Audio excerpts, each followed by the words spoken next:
Sir కూటమి కుస్తీలు రాజ్యసభ రాజకీయ ప్రచారం ఎవరికి ఛాన్స్? రెండు విషయాలు. నిన్న మా క్యాబినెట్ జరిగింది. ఆ క్యాబినెట్ మధ్యలో పవన్ కళ్యాణ్ గారు అస్వస్థ దీనివల్ల కొంచెం ఇబ్బంది వల్ల వెళ్ళిపోయినా ఆయన సాయంత్రం మటుకు మళ్ళీ వచ్చి రాజ్యసభ ఈ విషయాల్లో మటుకు ఆయన పాల్గొన్నట్టుగా మనకు కనిపిస్తుంది. ఖచ్చితంగా నిన్న క్యాబినెట్లో కానీ కూటమిలో కానీ చాలా తీవ్రమైన రాజకీయ కసరత్తు జరిగింది. మనం రిపోర్ట్ల ప్రకారం చూస్తే క్యాబినెట్కి వచ్చేసరికి ముఖ్యమంత్రి చంద్రబాబు నాయుడు కొంచెం అసంతృప్తి మంత్రుల మీద వ్యక్తం చేశారు. ఈ మధ్య ఎప్పుడు చేస్తున్నారు కదా, చేసింది చెప్పుకోవడం కూడా మీకు చేత కావడం లేదు.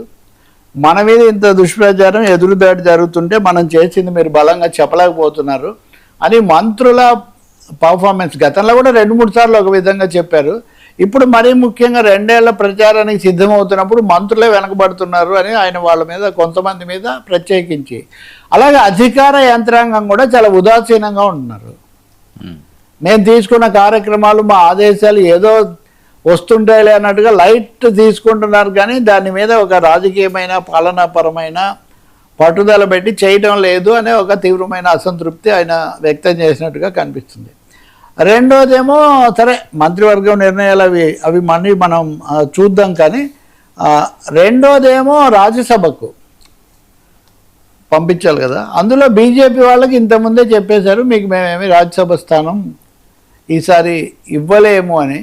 జనసేనకు మటుకు ఇస్తారు అన్నది ఖాయమైపోయింది. బహుశా వాళ్ళు ఆ విషయం తేల్చుకొని ఉంటారు. మంత్రుల అభ్యర్థుల పేర్లు ముఖ్యమంత్రి ప్రకటిస్తారని.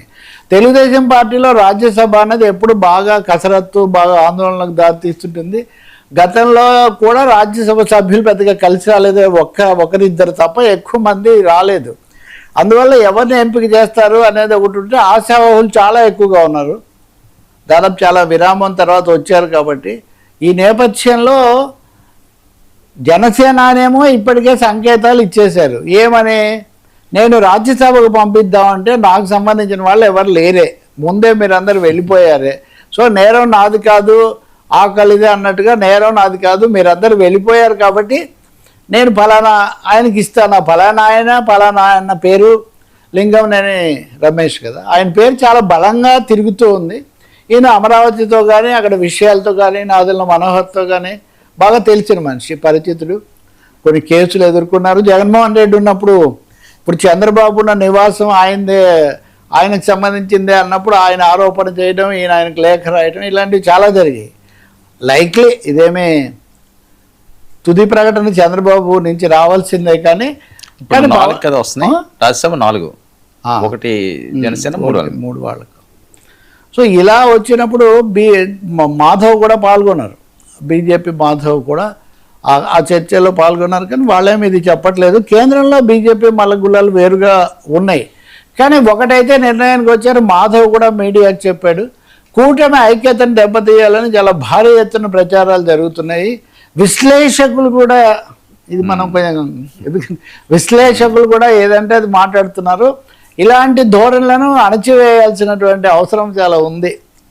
మన మీద దుష్ప్రచారం చేసే వాళ్ళను చాలా గట్టిగా ఎదుర్కోవాలి అనే ఒక వ్యూహాన్ని కూడా సిద్ధం చేసుకున్నట్టుగా కనిపిస్తుంది. తెలుగుదేశంలో సీనియర్లు జూనియర్లు అవకాశం లేని వాళ్ళు వీళ్ళందరి మధ్య వెసులుబాటు చంద్రబాబు ఎలా చేస్తారు? మామూలుగా ఆయన రాజ్యసభ సీట్లు మటుకు కొంచెం ఆర్థిక వనరులు సామాజిక మద్దతు ఈ 2 ఇచ్చే వాళ్ళకి నేను ఇస్తాను తప్ప లేకపోతే పార్టీ నడవదు అనేది ఆయన థీరీ. ఆర్థిక వనరులు అది సుజనా చౌదరి దగ్గర నుంచి దేవేందర్ గౌడ్ దగ్గర నుంచి అన్ని సందర్భాల్లో ఇది జరుగుతూ ఉంది. సో ఆర్థిక వనరులు కొంచెం పార్టీని పరిపుష్టం చేసుకోవడానికి ఉపయోగపడే వాళ్లకు అవి ఇస్తామని. సో ఆ రీత్యా ఇప్పటికి అలాంటి వాళ్ళు 2-3 కూడా పోటీ పడుతున్నారు. రాజ్యసభ స్థానాలది అదొకటి తేలుతుంది. ఇంకా మూడోది భారీగా ప్రచారం. అమరావతి, విశాఖపట్నం, తిరుపతిలో సభలు పెట్టి కూటమి 2 ఏళ్ల పాలన దాని గొప్పతనం ఆ ప్రచారం అంతా కూడా భారీగా చెయ్యాలి అనే ఒకటి కూడా వాళ్ళు ఆలోచిస్తున్నారని చెప్తున్నారు.